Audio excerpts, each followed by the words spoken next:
إن الحمد لله نحمده ونستعينه ونستغفره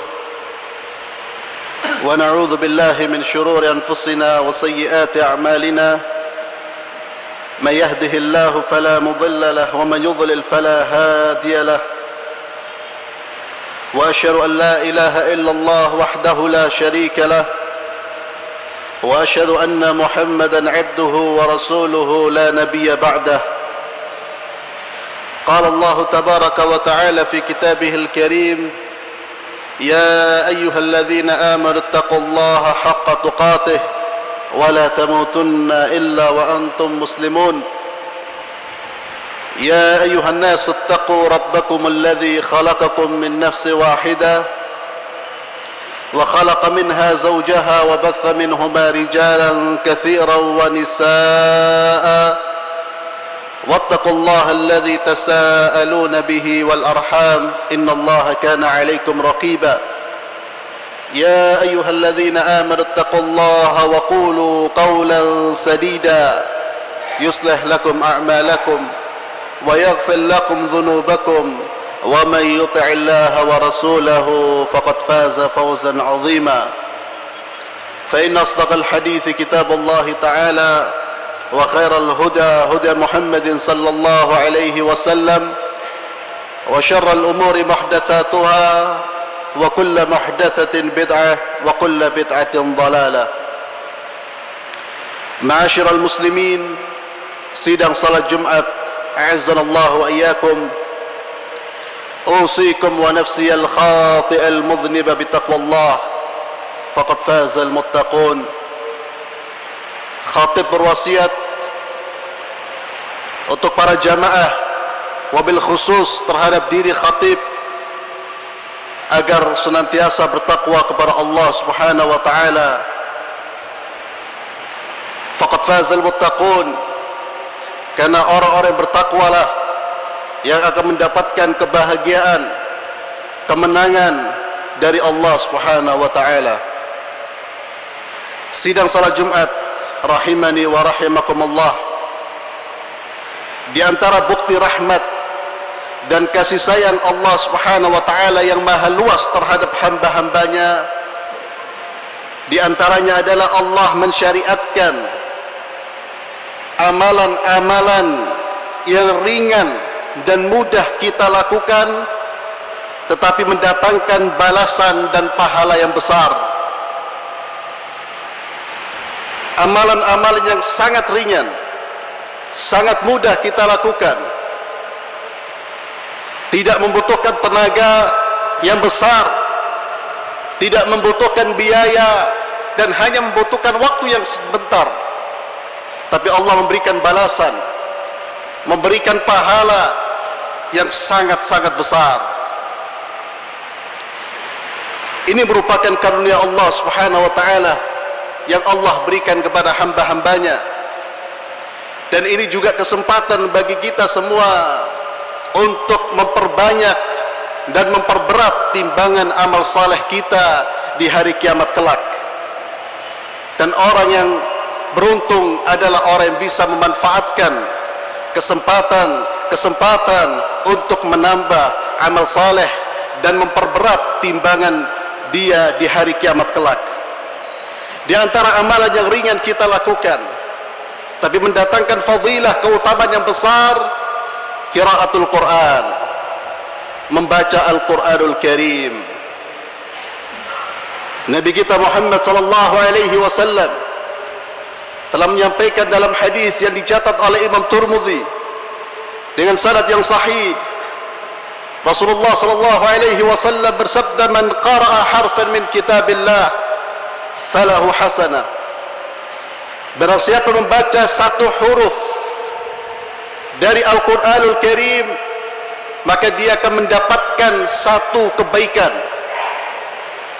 Wal hasanatu bi asyri amsalha, satu kebaikan Allah melipatkan menjadi 10. Kata Nabi, wala aqul, dan aku tidak mengatakan alif lam mim itu satu huruf, tapi alif satu huruf, lam satu huruf, dan mim satu huruf. Artinya ketika kita membaca alif lam mim, kita sudah mendapatkan 30 pahala. Kita sudah membaca 3 huruf, yang 1 huruf mendapatkan 10 pahala. Alif lam mim sudah mendatangkan 30 pahala bagi kita. Subhanallah. Ini satu kemurahan, ya, kemurahan karunia Allah Subhanahu wa ta'ala kepada hamba-hambanya. Kalau kita membaca 3 huruf, kita mendapatkan 30 kebaikan. Kita membaca 30 huruf, kita mendapatkan 300 kebaikan, dilipat gandakan oleh Allah Subhanahu wa ta'ala. Dan ketika kita membaca Al-Quranul Karim, tidak ada tenaga yang berarti yang kita keluarkan, tidak ada ongkos yang kita keluarkan, tapi Allah memberikan balasan yang begitu besar. Kalau kita membaca surat Al-Fatihah, yang insya Allah kalau saya tidak salah, surat Al-Fatihah ini ada 122 huruf. 122 huruf. Kalau kita membaca satu surat Al-Fatihah saja, kita kalikan 122 dikali 10, 1220 kebaikan yang kita dapatkan, yang kita peroleh dengan hanya kita membaca surat Al-Fatihah. Subhanallah.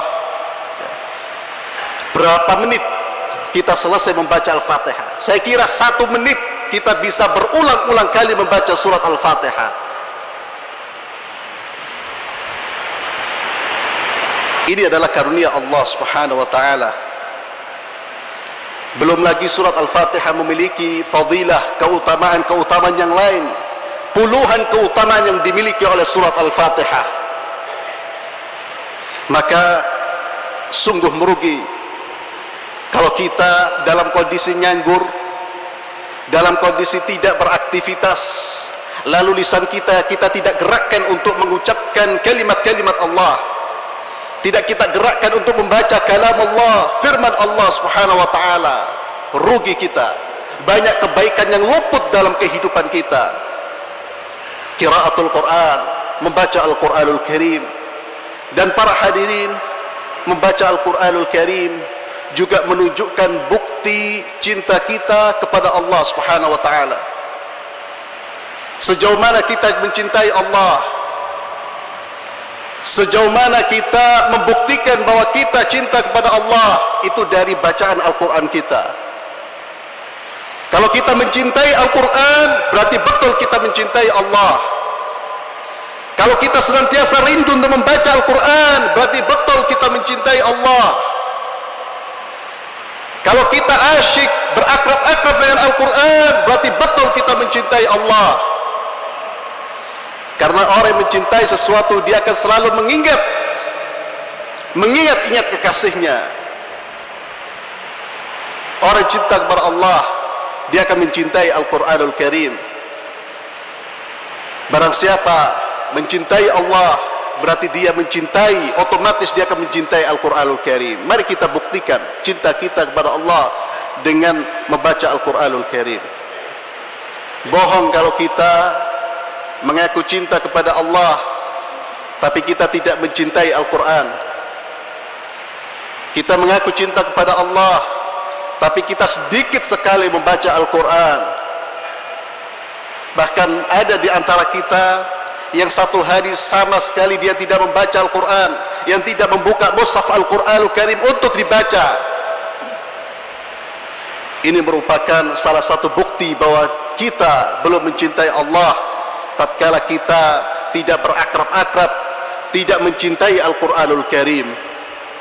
Dan di hari kiamat kelak, ini diantara keutamaan kita membaca Al-Quranul Karim di hari kiamat kelak, bahwa derajat orang-orang yang menghafal dan membaca Al-Quran akan ditinggikan oleh Allah Subhanahu wa ta'ala, akan ditinggikan oleh Allah sesuai dengan bacaan dia di dunia.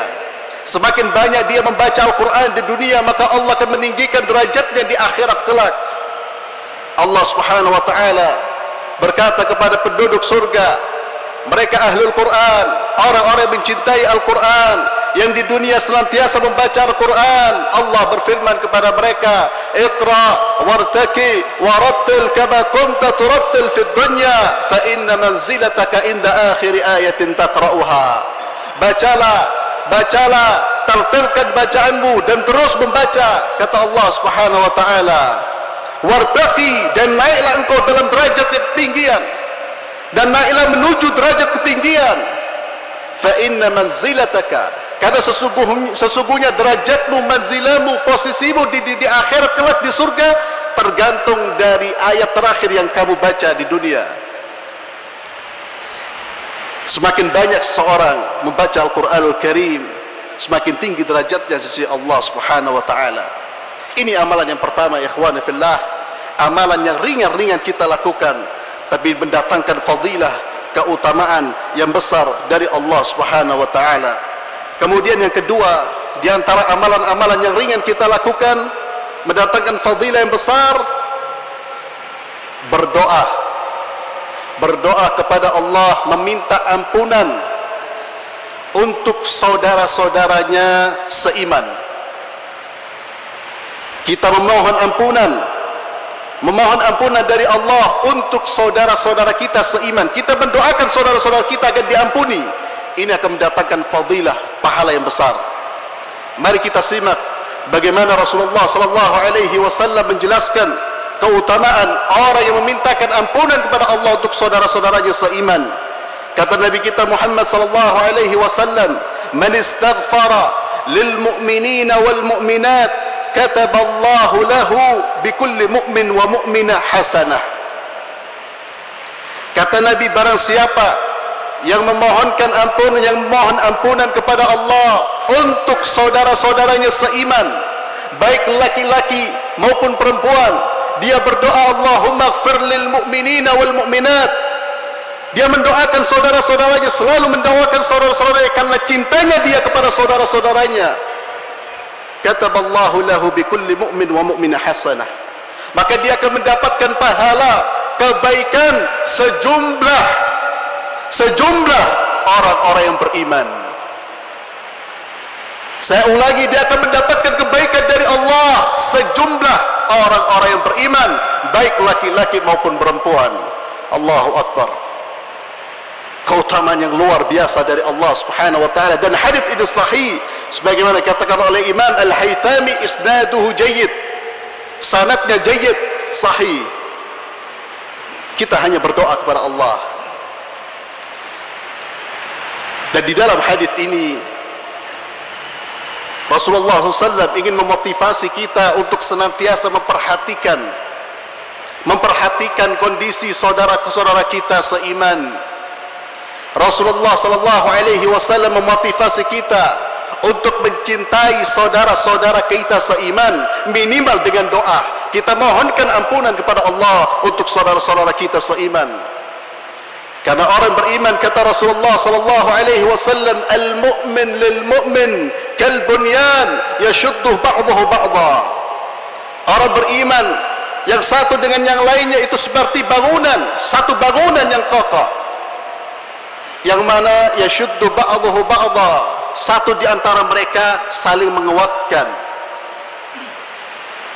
Dalam hadis yang lain Rasulullah bersabda, mathalul mu'minina fi tawadihim wa tarahumihim wa ta'atufihim kamathalil jasadil wahid idza ishtaka minhu 'udhun tada'a lahu sa'irul jasadi bis-sahri wal humma. Kata Nabi kita Muhammad SAW, permisalan orang-orang yang beriman dalam kasih sayang mereka, kecintaan mereka, tolong menolong di antara mereka, kal jasadil wahid, bagaikan satu tubuh. Idza ishtaka minhu 'udhun, jika salah satu dari anggota tubuh sakit, maka anggota tubuh yang lain pun ikut merasakan sakit. Subhanallah. Anggota tubuh yang lain pun ikut merasakan sakit, panas, demam, tidak bisa tidur. Ini permisalan yang indah dari Rasulullah SAW. Inilah kondisi orang-orang beriman. Dia melihat saudaranya bagaikan tubuhnya dia sendiri. Dia akan merasa sakit dengan sakitnya saudaranya. Dia akan merasa gembira dengan gembiranya saudaranya. Itu tanda orang beriman. Minimal dia berdoa kepada Allah, memohonkan ampunan kepada Allah untuk saudara-saudara yang seiman. Dan ini menunjukkan orang beriman tidak boleh ada di dalam dirinya al-hill wal-hiqd, rasa dengki, dendam.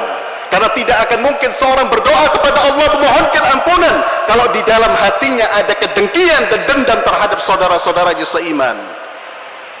Ma'asyiral muslimin rahimakumullah, berdoa untuk saudara-saudara kita. Kita akan mendapatkan balasan, keutamaan sejumlah kaum mukminin, baik laki-laki yang baik kaum mukmin yang laki-laki maupun yang perempuan. Kemudian ikhwani fillah, amalan yang ketiga yang sangat ringan kita lakukan, bahkan amalan ini tidak membutuhkan waktu lebih dari 1 menit. Kalau doa tadi tidak butuh waktu kurang lebih dari 1 menit, detikan sudah kita bisa berdoa kepada Allah, tapi mendatangkan kebaikan yang begitu besar. Begitu pula dengan amalan yang ketiga ini, yaitu membaca tasbih subhanallah 100 kali dalam 1 hari. Tidak sampai 1 menit kita mengucapkan subhanallah sambil merenungkan kesucian Allah, keagungan Allah, duduk sebentar bertasbih. Nabi kita Muhammad sallallahu alaihi wasallam pernah bertanya kepada sahabat-sahabatnya, ayajiz ahadukum ayyaksiba kulla yaumi 1000 hasanah? Apakah mampu salah seorang di antara kalian mendatangkan 1000 kebaikan dalam 1 hari? Fasa'ala sa'il min julasa'ih. Salah seorang sahabat bertanya, ya Rasulullah, kaifa yaksibu ahaduna 1000 hasanah? Bagaimana salah seorang di antara kami mendapatkan 1000 kebaikan dalam 1 hari? 1000 kebaikan.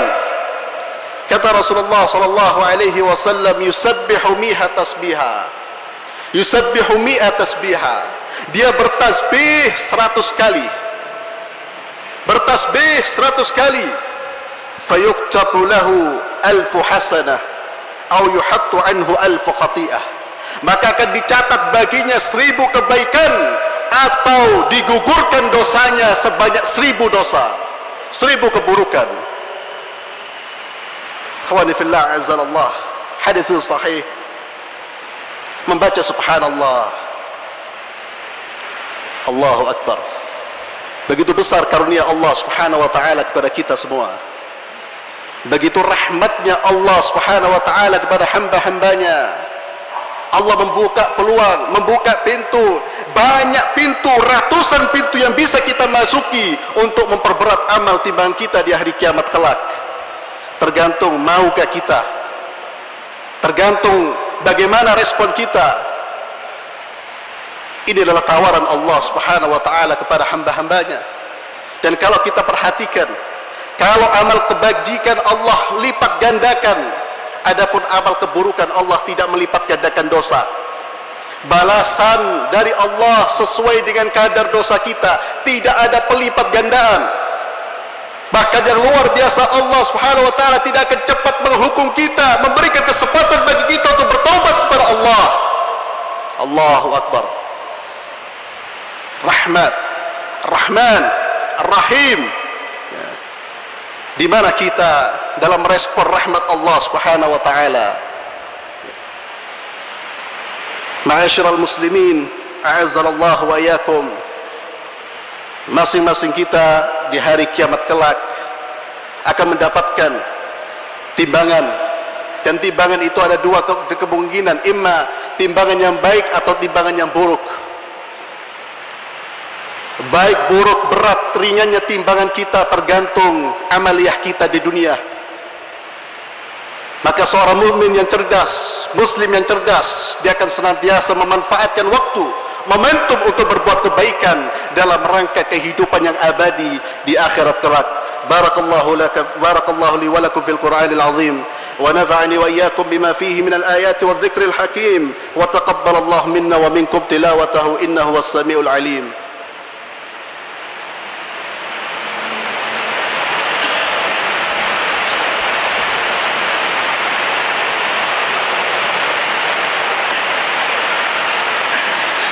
Alhamdulillahi Rabbil Alamin.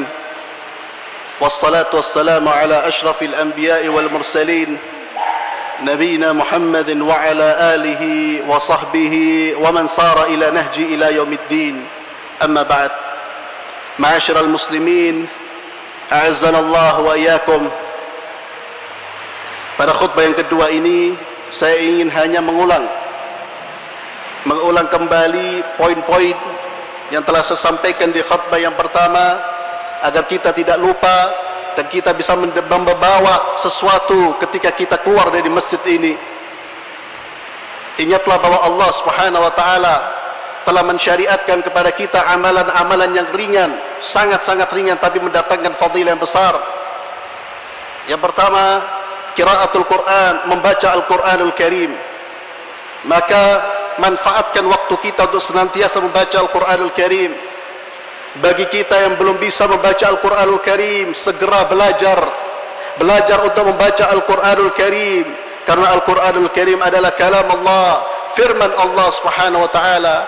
Al-Quranul Karim adalah firman Allah dan mukjizat terbesar yang Allah berikan kepada para nabi, dan itu tidak diberikan kecuali kepada nabi kita Muhammad sallallahu alaihi wasallam. Jadi di depan kita ini mukjizat terbesar ya jamaah. Sungguh merugi kalau kita tidak memanfaatkan mukjizat terbesar yang hanya Allah berikan kepada Sayyidina Muhammad sallallahu alaihi wasallam. Kemudian yang kedua, di antara amalan yang ringan, kita berdoa, memohon ampunan kepada Allah untuk saudara-saudara kita seiman, baik laki-laki maupun perempuan. Dan doa ini menuntut kita untuk menghilangkan rasa dengki, menghilangkan rasa hiqat, rasa murka terhadap saudara-saudara kita. Karena sulit bagi kita memohonkan ampunan kalau di dalam hati kita masih ada dendam, kedengkian terhadap saudara-saudara kita seiman. Kemudian yang ketiga, membaca tasbih 100 kali. Membaca tasbih 100 kali, Allah akan menurunkan 1000 kebaikan, atau Allah akan menggugurkan dari kita 1000 keburukan. 3 amalan inilah yang ingin saya sampaikan pada khutbah Jumat saat ini. Sebetulnya masih banyak lagi amalan-amalan yang lain. Ada puluhan, bahkan mungkin ratusan amalan-amalan yang ringan kita lakukan, tapi mendatangkan fadilah yang besar, dan insya Allah akan saya bahas pada pertemuan-pertemuan berikutnya. Dan yang penting perlu kita ketahui bahwa amalan ini akan mendatangkan pahala jika kita melakukannya ikhlas karena Allah. Kita melakukannya ikhlas karena Allah. Rasulullah sallallahu alaihi wasallam bersabda, Inna Allah la yakbalu minal amali illa ma kana lahu khalisan wabtughiya bihi wajhuh. Sesungguhnya Allah tidak akan menerima amalan kita kecuali amalan yang murni hanya untuk Allah Subhanahu wa taala, mengharapkan pahala dari Allah Subhanahu wa taala. Dan yang kedua, amalan-amalan ini akan mendatangkan pahala dan bermanfaat bagi kita jika kita sudah melaksanakan kewajiban-kewajiban. Tidak mungkin Allah akan memberikan kebaikan yang begitu besar jika seseorang meninggalkan salat, jika dia meninggalkan rukun-rukun Islam. Karena di dalam Islam, rukun-rukun Islam, salat, puasa, haji, zakat, merupakan tiang-tiang agama yang harus ditegakkan terlebih dahulu sebelum kita melaksanakan amalan-amalan anjuran, amalan-amalan sunnah. Ini harus tegak terlebih dahulu. Karena tiang kalau tidak tegak maka bangunan akan roboh. Islam adalah sebuah bangunan, tiang-tiangnya adalah rukun-rukun Islam. Maka kita tegakkan dulu rukun-rukun Islam, lalu kita tambah dengan amalan-amalan sunnah-sunnah yang telah diajarkan oleh Nabi kita Muhammad sallallahu alaihi wasallam. Dan marilah kita berdoa kepada Allah Subhanahu wa taala, mudah-mudahan Allah mengabulkan doa kita. Allahumma salli wa sallim ala nabiyyina Muhammad. Allahumma ya arhamar rahimin, Allahumma ya akramal akramin, Allahumma ya malikal mulk, ya hayyu ya qayyum, ya hayyu ya qayyum. Allahumma antar rahman, antar rahim, antal ghaffar. Allahumma ighfir lana wa liwalidayna warhamhuma kama rabbayana shighara. Allahumma ighfir lana wa liwalidayna warhamhuma kama rabbayana shighara. اللهم اغفر لنا وللمؤمنين والمؤمنات والمسلمين والمسلمات الأحياء منهم والأموات، إنك سميع قريب مجيب الدعوات يا قاضي الحاجات. اللهم اغفر لنا، اللهم اغفر لنا جميعا. ربنا ظلمنا أنفسنا وإن لم تغفر لنا وترحمنا لنكونن من الخاسرين. اللهم أعز الإسلام والمسلمين وأذل الشرك والمشركين ودمر أعداءك أعداء الدين. اللهم عليك بأعدائك، اللهم عليك بأعدائك. اللهم انصر المسلمين، اللهم انصر المجاهدين في كل مكان. ربنا آتنا في الدنيا حسنة وفي الآخرة حسنة وقنا عذاب النار. وصل اللهم على سيدنا محمد وعلى آله وصحبه وسلم، والحمد لله رب العالمين. عباد الله، إن الله يأمركم بالعدل والإحسان وإيتاء ذي القربى وينهى عن الفحشاء والمنكر والبغي يعظكم لعلكم تذكرون. فاذكروا الله العظيم يذكركم واشكروا على نعمه يزدكم ولذكر الله أكبر. أقيموا الصلاة.